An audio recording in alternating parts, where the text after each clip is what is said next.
Salut. Voilà comment ça sort. Et c'est comme ça sort. En fait, voilà, Maître Habib a frappé fort, a frappé encore cette CI qui ne fait pas son travail et prend l'argent du contribuable pour on ne sait quoi, on ne sait quoi, 27 milliards. Pourquoi? Pour nous envoyer ça, comme l'a dit la Maître Habiba, 27 milliards. Et il y a encore des fraudes sur cette même liste. Ah, vraiment.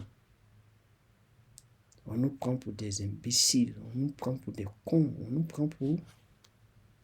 Non, cette série se fout de nous. Elle se fout de nous. C'est pas juste. Bon, je vais laisser Maître Habiba expliquer mieux que moi parce qu'elle a toutes les informations et elle est mieux placée pour expliquer. Vraiment, quand tu écoutes cette vidéo, tout ce que Maître Habiba est en train de dire, ça choque. Ça choque parce que il y a trop de vérité et rien n'est fait. Malgré les dénonciations que le comité que dirige Maître Habiba montre, annonce et dit, fait. Rien n'est fait. Le gouvernement ne bouge pas le bout du doigt. Il n'y a rien. C'est-à-dire que c'est comme si elle faisait uniquement ce travail. C'est comme si, pas que c'est comme si, le pouvoir en place est complice de tout ce qui se passe. Donc, le pouvoir en place ne dit rien et consent. À la suite, ceux qui viennent parler même sont fiers de tout ce qu'ils ont fait comme bêtises, je peux appeler, comme, je ne sais pas, je ne sais pas, c'est incroyable ça, c'est incroyable. Ok, j'ai dit, je vous laisse écouter Maître Habiba.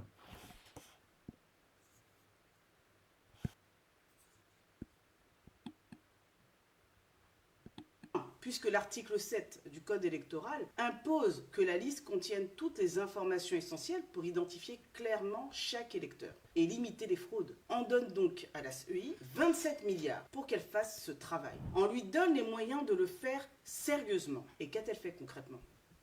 2 lettres. Une au ministère de l'Intérieur pour demander la liste des personnes décédées et l'autre au ministère de la Justice pour avoir la liste des personnes déchues de leurs droits civils et politiques. Et puis, plus rien. Mais vraiment plus rien. Aucune vérification poussée, aucun croisement avec l'ONESI, aucune enquête sérieuse. Résultat, plus de 6 millions d'électeurs inscrits sur la liste électorale sans y avoir droit. C'est le double du chiffre de 2023. Ce chiffre représente environ 70% des électeurs de la liste électorale provisoire. Qu'est-ce que ça veut dire exactement? Eh bien, ça veut dire que nous avons une liste électorale où plus de 6 millions d'électeurs prétendent ignorer l'identité de leur père, de leur mère, voire même des deux. Ou encore, ils prétendent ignorer la date et le lieu de naissance de leurs parents. Ou encore, ils prétendent partager avec des centaines et des milliers d'électeurs les mêmes parents. Le pire, c'est que sur la liste électorale de 2023, certains d'entre eux déclaraient que leurs parents étaient nés le 1er janvier 1900, ou du moins, ils déclaraient une date de naissance. Et puis, tout d'un coup, en 2025, si on en croit la liste électorale qui nous a été présentée, ils prétendent maintenant ignorer la date de naissance de leurs parents. Qu'est-ce qui explique cette volte-face? Qu'est-ce qui explique qu'en 2023, ces électeurs avaient pour leurs parents comme date de naissance 1er janvier 1900 et puis tout d'un coup en 2025 pour la date de naissance il apparaît indéterminé, non précisé ou rien du tout. Ces personnes sont-elles venues dans le cadre de la révision de la liste électorale pour déclarer qu'elles ignorent maintenant la date et le lieu de naissance de leurs parents ou est-ce que des modifications sont intervenues à leur insu? La question reste posée. Nos investigations nous amènent à penser qu'il y aurait eu une manipulation sur la date de naissance des parents de ces électeurs entre la liste électorale de 2023 et celle de 2025. Mais nous reviendrons sur ce sujet plus tard dans une autre vidéo. Mais alors, on a quand même une simple question. La CEI est-elle ignorante de ses missions fixées par la loi ou choisit-elle de les ignorer? Mais dans tous les cas, c'est le peuple qui paye et il le paye très cher. Passons à l'usurpation d'identité. Nous avons identifié 7853 cas d'électeurs inscrits de façon frauduleuse sur la liste électorale de 2025. Ces personnes utilisent les mêmes noms, prénoms, date de naissance et parfois même les mêmes parents que d'autres électeurs. Même père, même mère, même date et lieu de naissance. Mais ce ne sont pas les mêmes personnes. C'est du copier-coller d'identité en fait. Et ce n'est pas nouveau. On avait déjà vu ça en 2023. À l'époque, il y avait 6047 cas documentés. Mais loin d'avoir corrigé le problème, la situation s'est aggravée. En 2025, ce sont 7853 cas d'usurpation, une hausse de Chez le 22 mars dernier, mais la le liste plus électorale inquiétant, provisoire de c'est que 2000. la technique de fraude a évolué, elle s'est améliorée. Pour la rendre moins visible, les fraudeurs ont trouvé une astuce. Ils inversent simplement le nom et le prénom de la personne dont ils volent l'identité. Regardez, nous avons ici un électeur dénommé Mori Bakayoko, né le 1er janvier 1990 à Nyokoso, fils de Bakayoko Sori et de Dosso Monfla. Et il y a un autre électeur, dénommé lui aussi Bakayoko Mori, né le 1er janvier 1990 à Nyokoso, fils de Bakayoko Sori et de Dosso Monfla. C'est la même identité, dupliquée et maquillée. Et pendant ce temps, la CEI valide tout ça. Pas de vérification, pas de filtre, pas d'alerte. C'est simple. En Côte d'Ivoire, on ne se contente plus de voler des votes. On vole les identités en toute impunité. Il suffit d'inverser un prénom et un nom pour créer un nouvel électeur, à partir d'une identité déjà utilisée, et ça n'a pas l'air de déranger la CEI. Autre découverte choquante qu'on a pu repérer sur la liste électorale, des parents dont la nationalité a été modifiée. Il s'agit en fait d'électeurs inscrits sur la liste électorale avec des parents prétendument ivoiriens, alors que leurs actes de naissance racontent une toute autre histoire. Vous avez par exemple Adama Traoré. Lui, il est inscrit comme électeur. Ses parents seraient nés à Kong en 1900. Donc, j'attire votre attention sur ce point. Ses parents sont nés à Kong, selon la CEI, en 1900. Donc, ils auraient 70 ans. Ils auraient eu 70 ans à sa naissance. Déjà là, vous voyez bien qu'il y a un problème. Ses parents n'ont pas pu le mettre au monde à 70 ans. Mais bon, passons, avançons. Regardez son acte de naissance maintenant. Sa mère est en réalité née en 1930, pas en 1900. Et surtout, ses deux parents ne sont pas nés à Kong, mais à Bougouni, au Mali. Donc non seulement on nous présente des âges impossibles, mais en plus l'origine des parents est totalement modifiée. Pourquoi c'est grave ?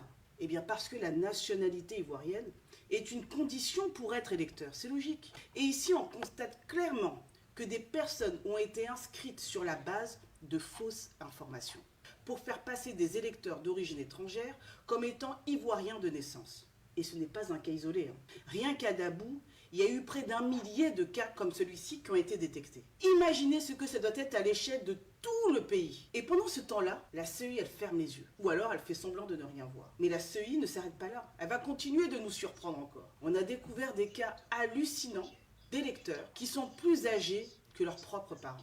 Voici quelques exemples qu'on ne voit même pas dans les films d'action ou de science-fiction. Niaba Olivia, qui est née le 3 février 1999 et dont le papa est né le 1er février 2001. Oui, 2 ans plus tard. Dans cette famille, on peut se demander qui commande entre le père ou la fille. Nous avons aussi des électeurs plus âgés que leur mère, comme par exemple Amani Kwame Blaise, qui est né le 1er janvier 61 et sa maman est née le 30 décembre 65. Soit la CEI a inventé la maternité à rebours, soit elle ne vérifie rien du tout. Nous avons encore des électeurs du même âge que leur père, comme Yehoun Golo, qui est né le 1er janvier 97, et son papa est également né à la même date, de naissance précise. Un papa jumeau de son fils, quoi, et ça ne choque pas la CEI. Nous avons encore des électeurs du même âge que leur mère, par exemple Yen Wati Korté, né le 1er janvier 1960, et sa mère est née le même jour, au même lieu.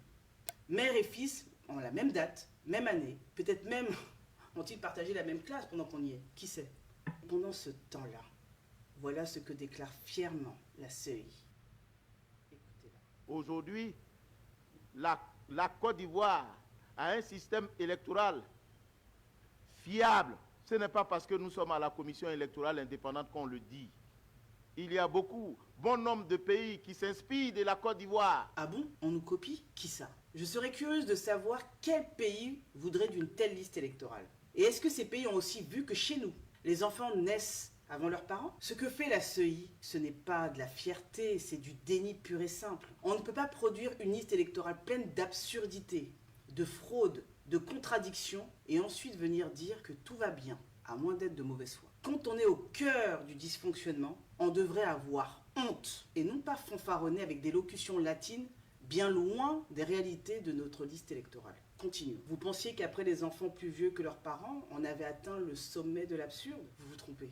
Sur la liste électorale provisoire transmise par la CEI, on découvre encore une perle de plus. Des femmes âgées de 60 ans, de 70 ans, 90 ans, voire même plus de 100 ans, qui accouchent le plus naturellement du monde. Prenons quelques cas concrets.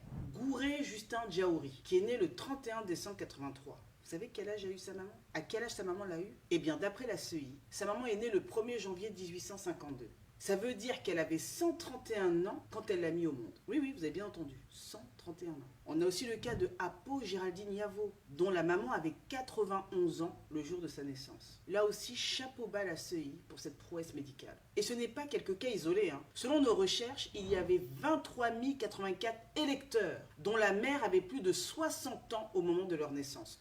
23 000. Alors soit la médecine ivoirienne est en avance de plusieurs siècles, soit, soyons francs, la CEI invente, bricole, laisse passer des absurdités grossières sans sourciller. Sur la liste électorale 2025, la biologie ne compte plus. Tu peux être une femme de 60, 80, même 100 ans et enfanter comme si de rien n'était. Et la CEI trouve ça normal. Résultat, on se retrouve avec une liste électorale qui défie la science, la logique et la crédibilité même de notre démocratie. Bravo la CEI. Les miracles de la CEI ne s'arrêtent jamais, faut bien le dire. Après les enfants plus vieux que leurs parents, après les mères de 60 ans, voici maintenant les super centenaires électeurs. Et attention, ce n'est pas une blague. Selon les chiffres officiels, la CEI a quasiment doublé le nombre de centenaires entre 2023 et 2025. Alors, petit rappel, en 2023, on comptait déjà 4 844 électeurs âgés de 100 ans et plus. En 2025, ce chiffre est monté à plus de 8 106 centenaires. C'est presque le double en 2 ans. Parmi eux, des personnes censées être nées en 1906, 1864, voire même 1862. Ça veut dire qu'en 2025, certains électeurs seraient âgés de 119 à 163 ans. Encore plus fort que les records mondiaux de longévité. Et qu'est-ce que dit la CEI pour justifier ça? Rien n'interdit à un centenaire de voter. C'est vrai, la loi n'interdit pas à une personne de 100 ans, voire plus, de voter. Mais ce n'est pas ça le problème. Qui peut croire qu'il y a des centenaires de 130 ans en Côte d'Ivoire? Il faut arrêter d'insulter l'intelligence des Ivoiriens. Et on parle quand même de plus de 8000 cas. D'ailleurs, sur son propre site, il n'est pas possible de vérifier sa présence sur la liste électorale provisoire si on est né avant 1920. C'est pas possible, on ne peut pas la vérifier sur le site de la CEI. C'est bien que la CEI elle-même estime que, au-delà de cette année, il est peu probable que l'on soit encore en vie. Si elle considère qu'il existe des centenaires nés avant 1920 et qui seraient encore en vie, pourquoi alors on ne leur permettrait pas de vérifier leur inscription sur la liste électorale? Pourquoi? Dans le même temps, elle ne procède à aucune vérification réelle, aucune information sollicitée dans les communes concernées. La vraie question, en fait, qu'il faudrait se poser, c'est est-ce que ces centenaires existent encore? Ou est-ce qu'on utilise leur nom pour faire voter à leur place? Parce que quand des personnes décédées depuis longtemps figurent toujours sur la liste électorale, ça devient une porte ouverte à la fraude. Utiliser une carte d'électeur d'un mort pour aller voter, c'est facile. Surtout quand la CEI ne fait rien pour empêcher ça. Alors, naïveté ou complicité de la CEI? Soit la CEI est naïve au point de croire à une explosion miraculeuse de la longévité en Côte d'Ivoire, un pays où l'espérance de vie est quand même de 57 ans, d'accord? Soit elle ferme les yeux volontairement, laissant un système frauduleux s'installer. Dans les deux cas, c'est le peuple qui perd et c'est la démocratie qu'on enterre. Il y a encore sur la liste électorale des milliers de personnes décédées. Regardez un peu l'exemple de feu Godio Nyoulé Nestor. Voici son acte de décès. Et pourtant, il est encore sur la liste électorale. Vous avez également le cas de feu Animel Akpa Pascal. Voici son acte de décès. Et lui aussi encore sur la liste électorale. Ils sont morts parfois depuis très longtemps, mais ils sont toujours bien vivants sur la liste électorale. La CEI a fait ce que même les plus grands prophètes n'ont pas osé faire. Elle a ressuscité plus de monde que Dieu en personne. Le plus fou, c'est que la CEI ne conteste pas la présence de ces personnes décédées. Au contraire, elle l'assume avec une certaine fierté. Et sa réponse? ce n'est pas si grave, les morts ne votent pas. Et puis, quand vous l'entendez dire ça, elle le dit avec vraiment, enfin, elle pense qu'elle a sorti une phrase très intelligente. Hein. Ah bon, les morts ne votent pas? On avait besoin de la CEI pour savoir ça? Mais c'est justement parce qu'ils ne votent pas que leurs cartes peuvent être utilisées par des fraudeurs en toute tranquillité. Qui va les déranger? C'est le canal parfait pour voter frauduleusement, sans résistance et discrètement. Quand on demande à la CEI pourquoi ces morts sont toujours là, elle répond c'est aux familles de venir signaler le décès de leurs proches pendant la période du contentieux.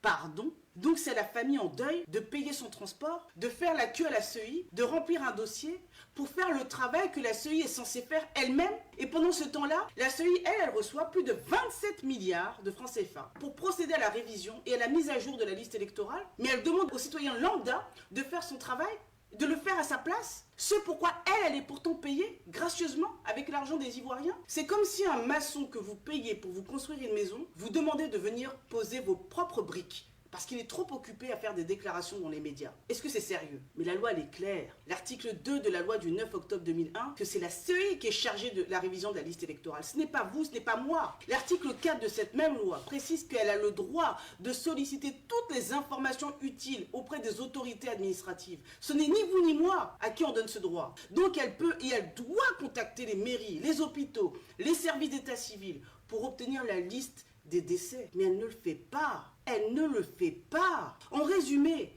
nous avons des morts sur la liste électorale provisoire, une CEI qui ne les retire pas, des familles endeuillées qu'on accuse de ne pas faire le boulot à sa place et un processus électoral qu'on laisse ouvert aux pires manipulations. Voilà ce qui est reproché à la CEI. Qu'elle arrête de se victimiser en pleurnichant de plateau télé en plateau télé ou de conférence de presse à conférence de presse. Qu'elle utilise notre argent conformément à la mission qu'on lui a confiée. C'est tout ce qu'on lui demande. Nous allons aborder maintenant un autre scandale qui nous a été dénoncé. La fraude à la nationalité pour s'inscrire sur la liste électorale. Alors, disons-nous les choses franchement. En Côte d'Ivoire, la question de la nationalité a toujours été un sujet sensible, instrumentalisé, politisé, étouffé.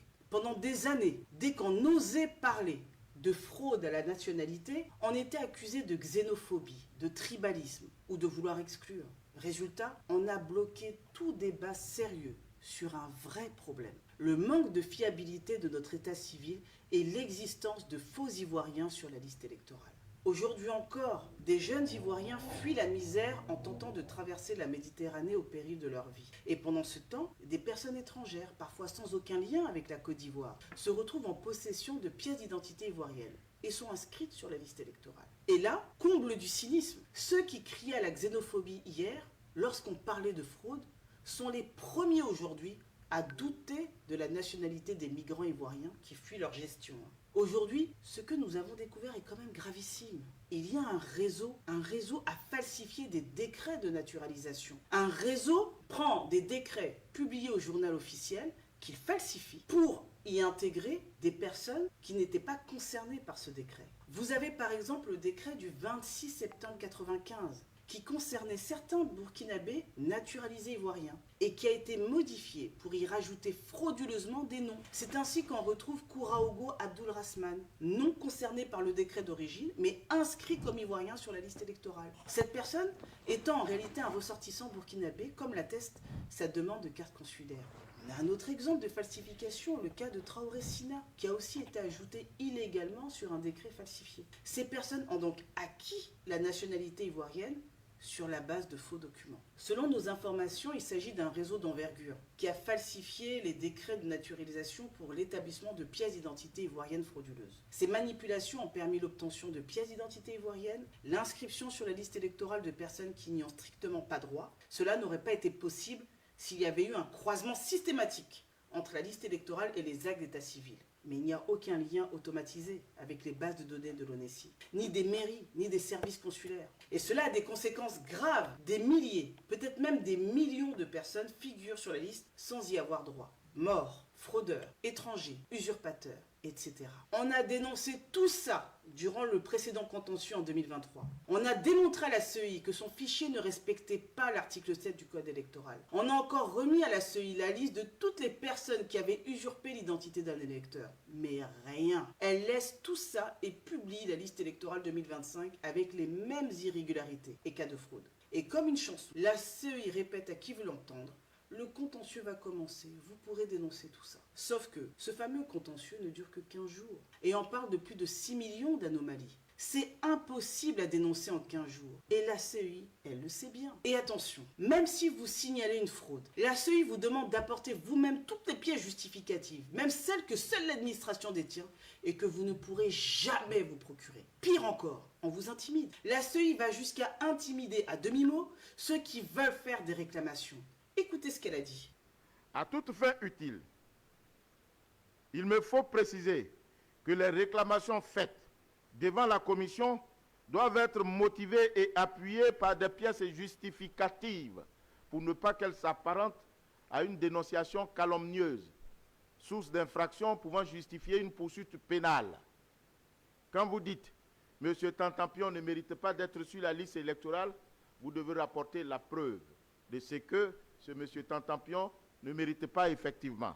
Mais si vous ne le faites pas, M. Tantampion, tout comme la commission électorale indépendante, est en droit de saisir les juridictions pour vous poursuivre pour une dénonciation calomnieuse, infraction à la loi pénale. Autrement dit, si vous dénoncez un fraudeur sans avoir accès à ses papiers, c'est vous qu'on menace. Mais si quelqu'un usurpe une identité ou utilise un faux décret, la CEI ne dit rien. On récapitule. La CEI ne croise pas les données, elle ne vérifie pas les faux papiers, elle n'alerte pas la justice sur les fraudes, ou du moins elle ne le fait pas toujours, mais elle vous intimide à demi-mot si vous envisagez de solliciter la radiation de personnes qui n'ont rien à faire sur la liste électorale. C'est comme si un policier vous disait « Si vous déclarez une agression sans preuve, je vous poursuis, mais je ne vais pas enquêter pour autant si vous déposez plainte. » Cette attitude est inacceptable. Au mieux, la CEI est incompétente et paresseuse, trop occupée à gérer ses milliards de budget. Au pire, elle est complice d'un système qui vole la souveraineté du peuple.